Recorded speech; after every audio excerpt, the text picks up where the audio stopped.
AITA for telling my husband that I am going back on our agreement and I don't care if he cries about it. My husband and I, both 32, have been together since we were 19. Our entire relationship feels like it just blew up in my face basically, and I can't tell if I'm overreacting. So, we both wanted one child and we had planned this for years. We wanted everything perfect first. The home, the careers, the savings, the investments, the nest egg, etc., etc., etc. We both knew from very early that once we had a baby, I'd be staying home full-time raising our child. His brother's life was unfortunately cut short by a daycare worker when he was just 5 months old. So back in 2017. Ooh! So daycare was an option basically, and we need to make sure our ducks were in a row so I could stay home and be a full-time parent. 2 years ago, we were sitting on $500,000 in investments, a few nest eggs, and different types of savings and bonds accounts. We bought the house. We even bought a damn boat. Ooh. Everything we planned for fell into peace finally, and we started trying for a baby. Now we have a perfect 4-week-old daughter. I have been out of work since I was 5 months pregnant due to placenta abruption. Otherwise, everything went fine. She's perfectly healthy and was a good weight and bounced back. And I bounced back from the delivery fairly quickly because of how much of a support system my husband was. He did more than his fair share while still working full time, which is partially why I cannot tell if I'm being dramatic or if this is hormones or postpartum depression or whatever. Like, I am legitimately livid. Basically, earlier this afternoon, I get a phone call from DHHS to go over the health insurance options and whether or not this baby is eligible for state insurance based off her income. I have already given DHHS all of our info, social security, numbers, date of birth, etc., etc., when they called yesterday, and I was just waiting for all of our info and access to be pulled. Anyway, she calls and says we're eligible because my husband makes too much money and that we will need to add her to our private insurance. Absolutely no problem at all. I kind of figured that anyways. But since she offhandedly mentions that my husband making $1,920 a month, monthly gross, and that the cut off for state insurance is $7,830 monthly gross. Well, here's the issue. For months, my husband has been telling me that he only makes $6,000 a month after taxes. So I get off the phone and log into my husband's computer and log into his bank account. And sure enough, his monthly take home is bordering around $8,500. He's transferring everything over $6,000 to an account I didn't even know existed. So I call him out on it and he breaks down and tells me that he just wanted something that was only his. Please keep in mind that all of my money has always gone into our joint account and that he uses on a daily basis. So he's hiding money from me so he can have his own money while plugging away at mine. Over $45,000 he has sitting in that account, while telling me last week that he couldn't have steak for dinner because spending $38 on 2 steaks was, quote, a waste of money. So I told him that I'm putting the baby in daycare and going back to work because obviously I need to safeguard myself if he is hiding away money. Something feels off about it. I don't know. He instantly started crying the above daycare trauma, but I truly don't trust him financially anymore. I no longer feel secure here. I said I changed my mind. I don't care if he cries about it. Am I the asshole? Not the asshole. He doesn't get to have secret financial security set up in case you split it while preventing you from doing the same. He can either dump that $45,000 into the shared account and give you access to make sure that doesn't happen again, or he gets to realize that he is the reason his baby is in daycare. Another commenter. Yeah, but who knows what else he's hiding? Once trust is gone, it's hard to move forward. You can't put the yolk back into a cracked egg. Ooh, her divorce lawyer will find the money. Okay. Ooh, I ate that up. Am I the asshole for telling my husband that I don't care that his mom cried or that I made him upset? My husband blames me for making his mother cry because I am sick of her coming to my home with her creep of a husband. My husband's step. This man texted my granddaughter teen at a time for a quote sexy picture. This was 4 years ago. Mother-in-law separated for a little, but then got back with him in secret.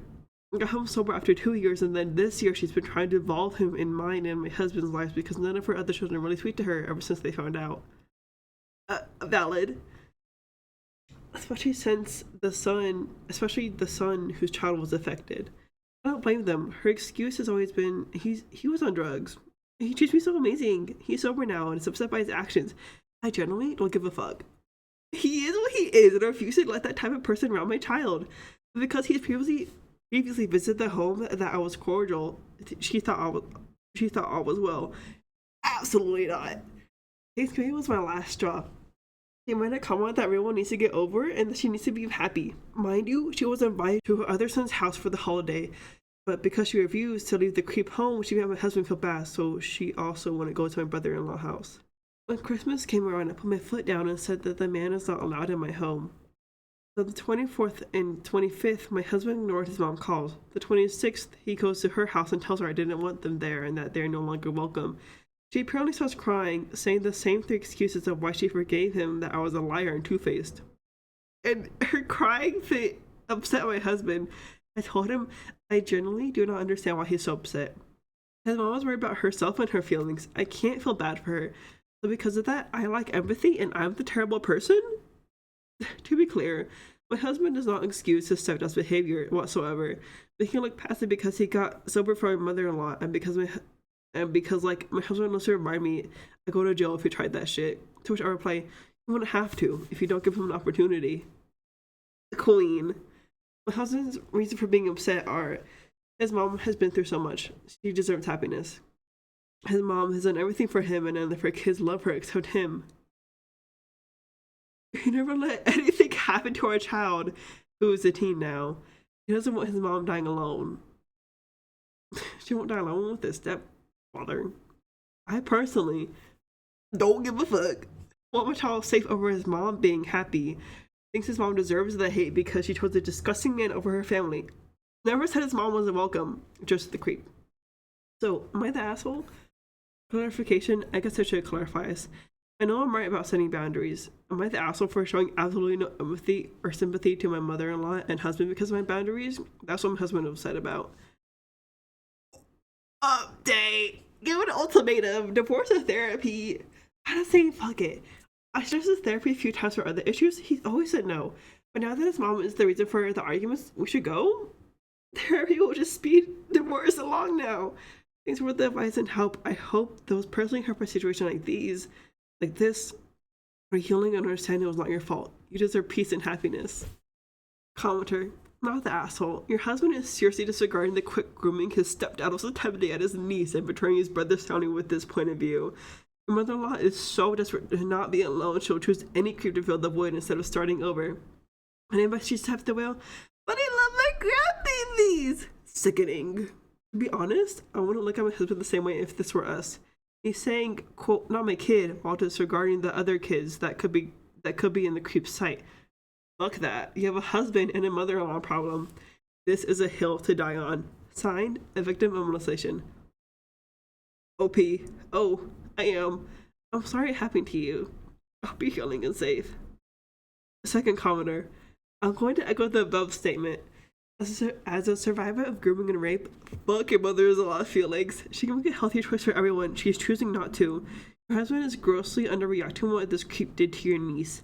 I strongly suggest you both check out something like Parenting Safe Children. Read a book. Sexual assault happens so quickly, and I think most parents just assume it will happen to them because they're good people. Newsflash, happens more often than people think. It's like traveling in a car without a seatbelt. Yes, you can do it. Most of the time, you still arrive safely, but only takes once for your will to be turned upside down. Oh, that was juicy. Am I the asshole for leaving Christmas dinner after mother-in-law made a call about my acne and weight? I still have acne at 31 years old. My mother-in-law, 63F, has made a comment about my acne every time my husband, 33M, and I visit his parents. Before Christmas, I had asked my husband to please tell his mom to stop commenting on my acne. My husband said he talked to his mom.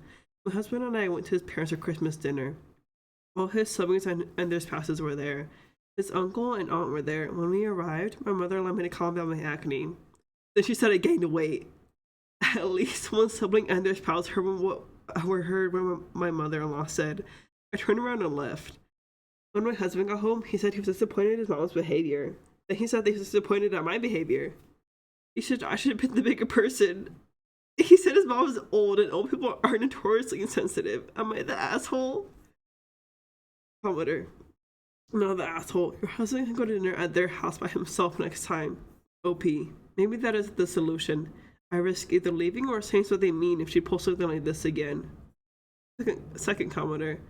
I think she should fire back. Like, thank God my husband got his father's looks. Or just to be very blunt with her. That's a really bitchy thing to say. Why are you like this? Do you enjoy trying to hurt and embarrass people? Maybe you should see a therapist and hope they make you a more pleasant person to be around. Third commenter. What the freak? 63 is not that old. I'm 5 years older and would never, ever, ever say anything so brutal to anyone, especially if I've been told not to. Not that I would need to be told. You're right to leave. Keep walking and leave that insensitive ass of a husband as well. Fourth commenter. My mother-in-law had been bitchy and a bully her entire life, and her kids were too afraid of her to say anything.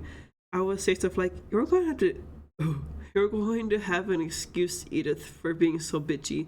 I think she's slipping into dementia, and that's the reason for her behavior. Or, Edith, you have become more of the bully than usual lately. Have you had a physical to find out if you have Alzheimer's? She was a malignant narcissist and wanted everyone to think she was smart. So this was extremely embarrassing for her. Jodio, how dare you say that? There's nothing wrong with me. And I'll pat her hand and say, see, she could not control herself anymore to her mental decline. Edith, there you go again with the unkind comments. You need me to make an appointment with that Alzheimer's clinic for you? She was furious, but she stopped saying bitchy stuff in front of me because she knew I would mention her quote, mental decline, and act really concerned. May not work with your mother-in-law, but you can try. Am I the asshole for not changing my language to appease an ignorant coworker? I, 34, am working in an office in a technical field with approximately 30 coworkers and higher-ups. Problem is, I have a coworker, 28F, Sarah. The problem started before Christmas when I went to the break room to answer a call from my family overseas. When I talked to my We talked in my native language for about 10 minutes about family and friends and back home, and we were wrapping up the call. When I hung up, I saw Sarah look at me with an angry look on her face. I asked her what's wrong, and she accused me of being a racist. I was very confused, and then I said the N-word, which confused me even more. She ran off. In a few minutes, the HR director walked to my desk and took me to her office. After a very confusing conversation, I finally figured it out.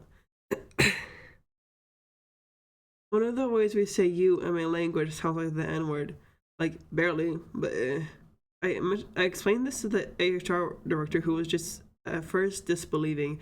After a bit of Googling on my phone, I showed her, and she realized that I am not a racist, just a fluent speaker of my native language. Then the HR director asked if there was any way I could not accept personal calls at work. I said, sure, if you make it a directive that no one can. She balked at that and tried to hem and haw her way to make it so only I couldn't, but I kept gently nudging how prejudicial that sounded until she asked me if there was any way I could not use that word or speak my native language. I mused that it would be impossible. It would make sentence structure meandering and almost too formal and clunky, so I'd rather not. She said that if it was possible, maybe I should. I asked if maybe she could stop using a New England accent. She then thanked me for clearing up the misunderstanding and let me go back to work. The HR director before the holiday break sent out an email saying that there was a misunderstanding due to the use of a foreign language in the office and that we should respect everyone's cultures. A very open-ended and vague email that solved nothing. My family rarely calls me at work, simply because it's nighttime when I work, and they only call during my birthday and holidays, so this is not really going to be an issue. I'd rather not try to find a way to dance around saying you in a conversation. I told the story to my friends during a Christmas party, and one asked if it was really a hill worth dying on. Am I the asshole here for not trying to compromise with HR? Not the asshole. Tell them you happily stop using the word you in your native language if they stop using the word you in their native language. It may drive home how stupid the idea is. It's 100% worth dying on this hill. The word in my language sounds close to, but isn't even exactly sounding like a slur in your language, so I'm preventing from having a normal conversation. If it had to be spelled out how absurd it is, you've lost the plot. Insist that any HR policy that applies to you applies to everyone in 100% of work situations. That's only fair. You didn't violate an HR policy. They concluded that you didn't violate the HR policy. Or are they trying to do anything? Acknowledging anything implies you might have been wrong or you're not wrong. Am I the asshole or what? I, 30F, have a sister, 36F, we will call it Dilu. For years, I have been the one helping her watch her kids, giving money and buying her clothes because I wanted to make sure she was okay. By the way, her kids are by my ex. Remember that part, kiddos? So to make a long story long, lol. I dated a guy briefly once I realized I didn't like him like I thought I did. I broke it off, considered her, and left it at that. Weeks later, I noticed when I see him, he will already go the other way if he saw me out at stores or whatnot. My first thought was maybe he didn't know how to handle seeing me now. This one of her months until my sister told me nonchalantly that we're dating and she was expecting. I wasn't mad or hurt, but kind of disgusted. But quickly let it go because I love babies. 10 years passed and down on my luck. Told her I needed new scenery, and we quickly made plans for me to move to Atlanta with her and her new boyfriend at the time of 5 years. I got a job, and things were starting to look up for me until my sister and her boyfriend started arguing, then fighting. Yes, fighting. I broke up each time until I realized my sister can be toxic and a bit overreacting.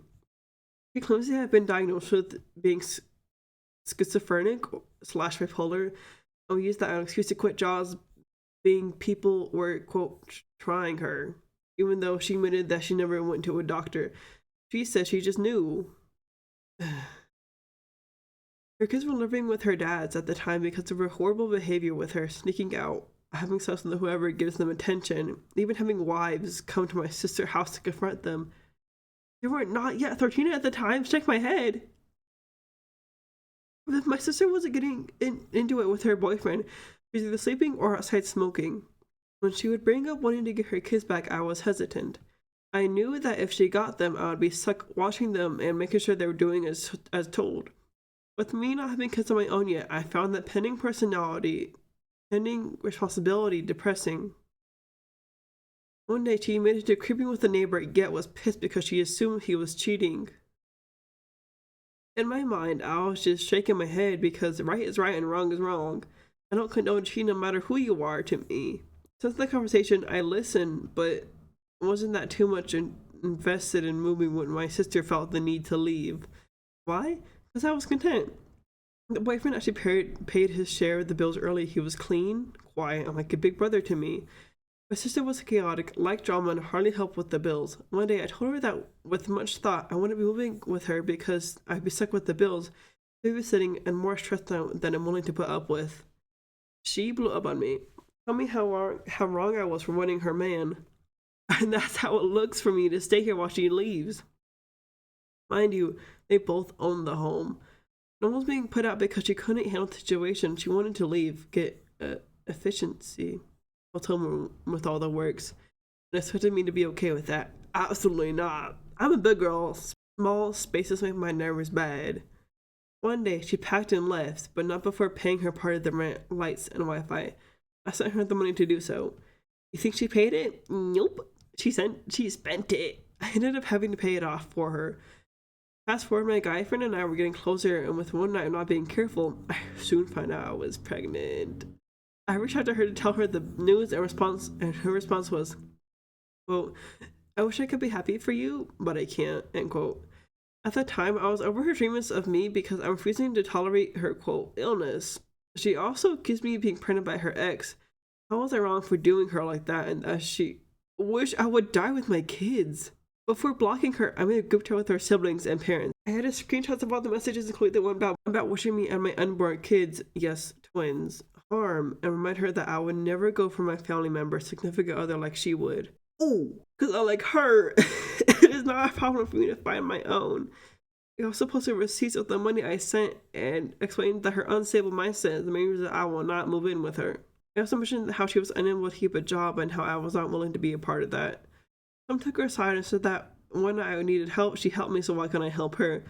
I didn't have the energy to explain why. However, I did go into contact with some family members because of it. My kids are almost 2 now, looks just like my husband, and my mom constantly insists I apologize to my sister. I refuse because I did nothing wrong. Y'all, what should I do? This whole situation is deeply unhealthy, but you're not wrong for choosing yourself. You carried far more responsibility than a sibling ever should. It sounds like your sister expected unconditional support without accountability. Her reaction to your pregnancy and the things she said were completely out of line. You didn't abandon her, you stopped enabling chaos. Focus on your own healing and your babies. OP. I'm tired of being made the villain for doing so. Second commenter. Not the asshole. Just focus and choose yourself always, because what matters more is yourself. OP. I learned to be true with my feelings and protect my boundaries more than anything. Am I the asshole for being enraged that my husband is currently infertile? My 30F husband, 36M, has bodybuilt for 15 plus years and has an unreal physique. We got together at 21 and 27. Being young, I was naive and believed him when he said he was natural. I only asked because my male acquaintances regularly asked me. Over the years, this morphs into I'm natural now, but I used to take tea years ago. I distinctly remember telling him that I am massively against drugs.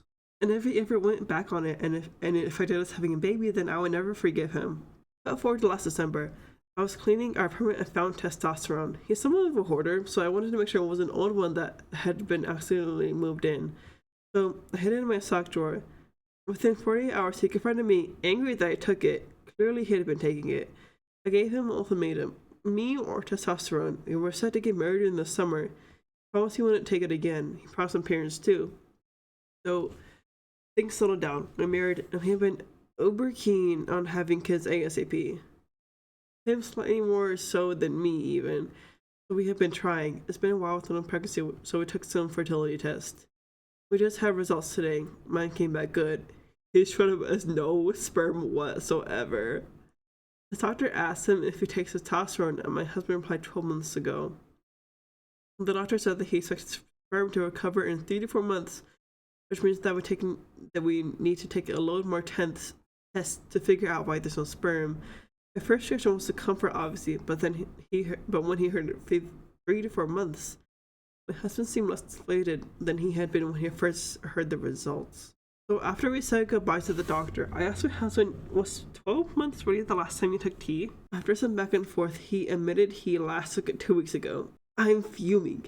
He lied to me. He's been wasting my time. He risked our future child's health. He risked his own health. He risked our future. But he's mad at me for not being supportive, and he thinks I'm being completely unreasonable in my reaction. He thinks I should be focused on resolving the issue rather than the why. That I married him knowing his history, so I should be okay with it. He's making me doubt myself. People have read it. Am I the asshole? Commenter. Realistically, if he is 36 and has been on testosterone for a long time, he'll probably need to be on it indefinitely. Maintenance dose to keep testosterone within a healthy range. You can go to any men's wellness clinic and get HCG on top of it for fertility purposes. It counters the sperm stopping properties. If he gets off testosterone completely, he'll probably feel horrible for months, if not a year or years. Second commenter. Unreiterated comment. Unfortunately, at this point, this is likely a medical issue, and he is going to have to be honest with his doctors about his use. Third commenter. Never mind that. OP should not be having a kid with this man at all. Ooh. Fifth commenter. I am by no means an expert on the subject, but it sounds like to me your husband needs mental health intervention. When women are obsessed with their physique to the point that they intentionally damage themselves, we call it an eating disorder and give help so they don't die. Your husband is obsessed with this shape to the point that he's lying and hiding drugs.